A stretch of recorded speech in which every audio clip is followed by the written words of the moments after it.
Hey guys, what is up? I went viral on TikTok and I want to tell you guys about it.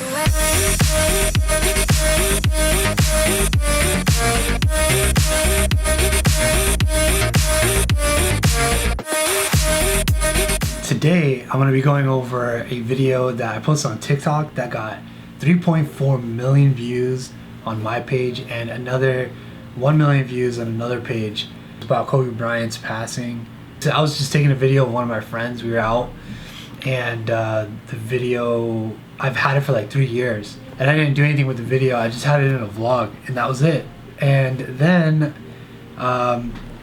everything happened with Kobe in January, and the first thing that I thought of was about this video, about the story that my friend told me about. I was like, okay, let me just put it on TikTok, and you know, everybody was feeling it then, and we still are now. And it was just it was really just like the first thing that I thought of in being a creator. I just wanted to put it out there. I put it up, and you know, I was shocked to see the numbers just climbing so fast, and you know, I got up to I think 1 million views within the first day or two, and I was like, wow, this is pretty insane. And actually my first video on TikTok got about 800,000 views on it, and that video I was like, whoa, this is crazy. But this one, that was over like a long period of time. This one happened in a day or so, maybe a little longer, and I was just like, what is going on? This is crazy. Like, you know, it was so sad at the same time, and it was like, it wasn't really the views that I cared about. It was more that like, it was about Kobe Bryant, and at the same time I was just like, you know, I'm happy that it did do this well, because you know, this is a story that was very strong, and it was like, you know, it just showed like the love that Kobe Bryant fans have for him. It was actually Harris, my friend, he actually took some time out to speak with me. I haven't spoken to Harris about any of this since for a while. I haven't spoken to him about this at all, just through text. And he's one of the biggest Laker fans that I know, so like it was definitely like a big deal for him, especially. And you know, I'm just gonna go over with him like kind of everything that happened, and you know, how he felt, and the video itself, you know, because I didn't really show it to him. I just took it and just clipped it and posted it. But yeah, let's go talk to him right now. So happy that you're here, man. So we made this video, and at first this video was actually just a part of a vlog when we went to Mexico. And I was in the video, like we made this, what, 2017 I think it was? Or 2018? Yeah, 2017. So we had this then, and I posted on TikTok like 3 years later, and then that one clip from this vlog went completely viral, 3.4 million views, and it was about Kobe. So this is actually the first time me speaking to you about anything. Like, I haven't even spoken to your phone for a while now. So even since the whole Kobe thing happened, like I haven't spoken to you about it. So me releasing that video and you watching it, what was like your first thought, or like what went through your head when you watched that? You know, I knew that the video existed because it was in that vlog, like you said, from before.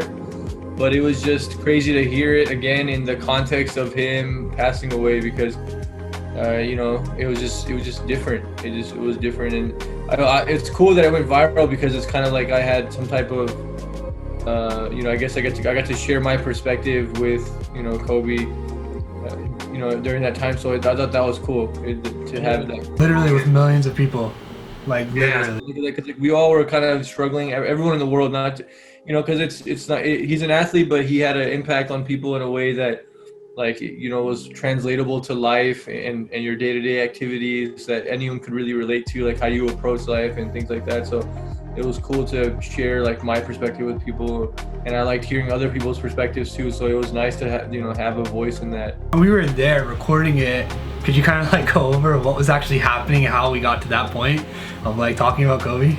Yeah, so you know, we have you know, our friends group is a very beautiful friends group, and it's, you know, you're over there in New York and we're here in LA, and you know, we have some of our friends in Toronto too. So you know, you guys were over visiting us in LA, so we wanted to take you guys for a nice food experience because you guys do the same for us when we're visiting you. So, and then you took us to, you know, so we took you guys to the border in San Diego. We parked our cars, went over to Mexico, and went to one of our favorite restaurants.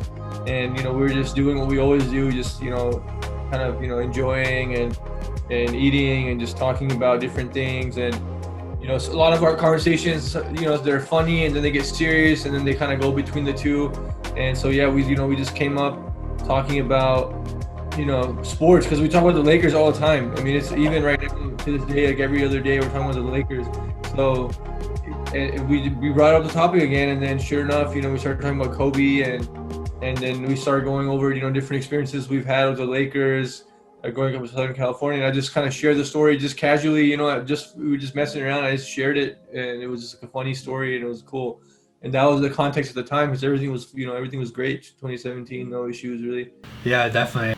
What were you thinking when the whole situation actually happened? Like when you were literally recording him, like right behind you. Like, what was that like feeling like? You know, was it? Yeah. Because that's just a crazy experience, you know, especially for you, because you're one of the biggest Laker fans that I know. Yeah, man. The thing is, so people always tell me that. Now I'm one of the biggest Laker fans I know, but let me tell you something. Everybody else is just like me. So that's the crazy thing about Laker Nation, is we're all like this, and we all we're just like, it's just, Lakers are just a critical part of our lives. But when it was happening, so I've been lucky that I was able to be at the 81-point game. I was lucky to be at, you know, Kobe got his MVP trophy in 2008. I was lucky to be at Game 7 versus Boston Lakers in the finals. I was also at Kobe's last game. So I've seen him a bunch of times in the setting of the basketball game. Yeah. But it was, and then I went to UC Irvine for undergrad, and he lived in Newport Beach, so he would come to like Chipotle and In-N-Out near campus. So I had seen him, like one time I saw him in the In-N-Out drive-through, and he waved to me, and I was like, oh, that's dope. You know, I don't go crazy when I see people. Like I don't like, you know, everyone gets treated the same, even if it's somebody I love and respect. You know, I treat everyone with a level of love and respect, no matter who they are. So, of course, with Kobe, I was excited, and because usually when I saw him like an In-N-Out, there was a lot of other people there and stuff. So you know, it was a packed In-N-Out. But this time at Starbucks, there was like 2 other people there. It was like one person. There was a student in there studying, and I think one other person maybe, and just a worker. So it was just like 3 or 4 people, and the store was closing. And you know, I turned around and it's Kobe, and it was just insane. And I tried to play it cool, man. So I did play it cool, honestly. I turned around and I was like, okay, what am I? I just like, I turned around and saw him, and I was like, oh snap, okay. And then I just went to the back and just like brainstormed by that coffee table that's where that video started. And I was like, all right. I'm like, what to say? Yeah, and then when he turned around, I just said what's up to him, and I just talked to him. I shook his hand. I didn't like fanboy. I regret it, actually. I regret not like going crazier, and I regret not like asking for a picture. I didn't even ask him for a picture, and he would have done it, because like he used to take pictures with everybody. Like so many of my friends from UCI have pictures with him. I didn't even think to ask him for a picture. I just thought like, oh, I don't want to disturb him, this and that, and maybe he'll see him again or something. So, but it was amazing, man, just to have like a normal conversation with somebody like that. It was amazing, and now I value that even more. Now that you have you met Kobe after that since, or is that the last encounter? Oh, I don't think so. No, I don't think I've seen him since. Yeah, because I went away for medical school, and you know, I was in New Mexico and Arizona, so that was it. That was the last time. Wow, that's crazy. And like to think that like this video went viral, the same story, and like that video is in there that you actually saw it, you know, Kobe did. Yeah. That was the last time you saw him. That's insane. You know, sometimes like people, like when stories come up about like who you've seen and stuff, I'll share that story, but people don't believe me, and so then I have the video that I show them your video, because I've lost the video on my phone. I don't even know where it is. You have the video, so that's funny, right? Because like I brought it up like 3 years later, and I was like, oh yeah, I have the video. You put that thing on TikTok and stuff? I don't know. I'm not on TikTok. I'm not against TikTok or anything, but I just don't use it. And then my brother and my sister and all these random people started texting it to me. Your videos on TikTok. I was like, what video, dude? I don't have a TikTok. I didn't make any video. And if I saw it, it was like your video, and it had like all these comments and all this stuff, and I was just like, what the hell is going on? And then like my friends were sending it to me. So many people are sending it to me. And then it happened again a couple of weeks ago because apparently some other page posted it. Yeah. And again, so I was already the same thing again, of the rampage of texts from people who follow those pages that I had no idea that like we made a video and I was just like talking as if like it's just gonna be like a private video between us. And, like, know that like, hey, like 3 years later this thing is gonna have, you know, be seen by however many millions of people. That was, you know, it's hilarious. I'm just glad I'm just glad that people could, you know, maybe just hear another story of a Laker fan meeting Kobe and stuff, and you know, seeing that, you know, he would have conversations with everyone else like that. That's the value of it for me. I mean, in terms of, you know, who saw it and who, you know, who will recognize me, stuff like that. You know, I actually prefer that they don't recognize me. Yeah. For sure, yeah. The context that I was talking about was his injury, because he had just I don't know if it was Achilles or it was one of his injuries, because, you know, towards the end of his career he had a lot of them. Yeah. And it was around the time when the Knicks had just hired Phil Jackson as their president. Yeah. And so when I was talking to him and he said, you know, I was like, oh, like I hate to see you injured, and I, hope to see you back, and you know, he said I'll be back. That was in reference to his injury. Like, don't worry, like I'm gonna come back from my injury and I'm still gonna be playing, like.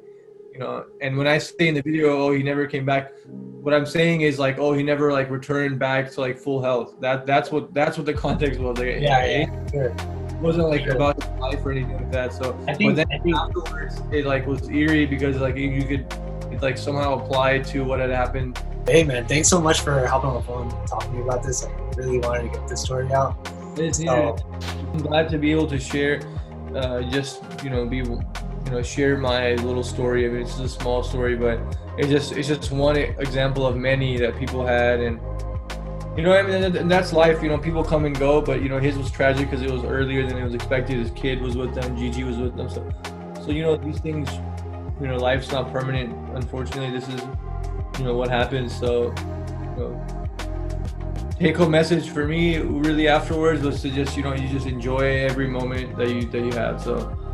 Okay guys, thanks so much for stopping by and checking this video out.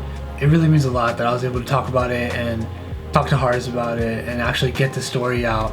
So I appreciate everybody that's supported me and, you know, helped me out so far, and, you know, everybody that's watched the video, and, you know, just keep spreading that love, positivity, hard work, and that's how you're gonna get to your success, you know, and that's what Kobe taught us. Alright guys, take care. Kobe all day.